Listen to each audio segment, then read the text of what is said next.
Hello everybody, the Lawn Gnome is here, and yes, there are Muppets in this movie. Review.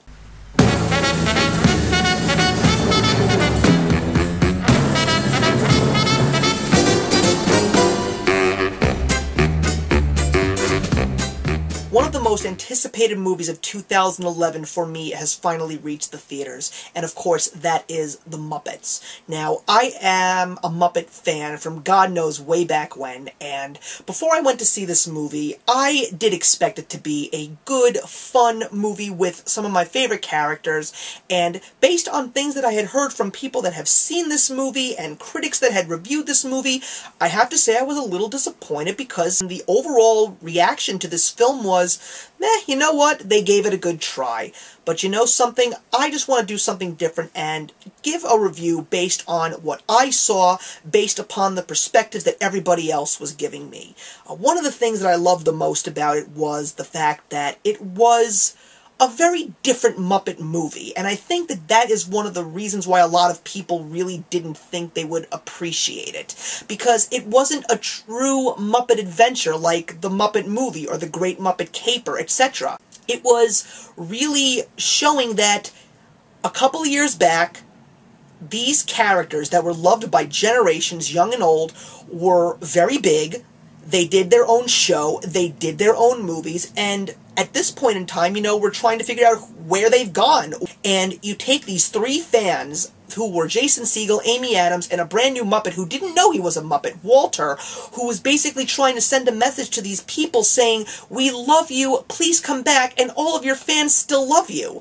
And again, that's another reason why a lot of people didn't like this movie. I mean, you have to give credit to Jason Segel for taking time out of his busy schedule saying, I want to bring the Muppets back to the big screen.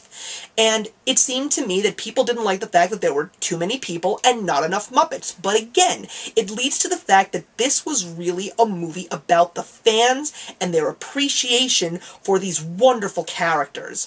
And one of the big negatives that I definitely saw was this movie was way too Disneyfied, and you could tell by the songs. Some of them were not so memorable, to the point where you actually had to bring in some songs from the old Muppets things, like the Muppet Show theme, and Rainbow Connection, and Together Again.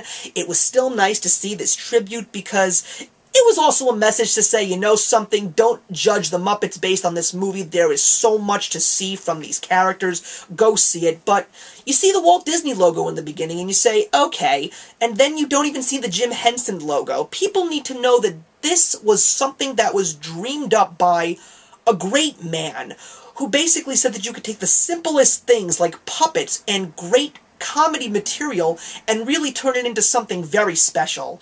And the reaction that I really got from this movie was very similar to a Disney movie like Winnie the Pooh, which was seeing a classic character that I hadn't seen in a while, and I was just smiling like a little kid.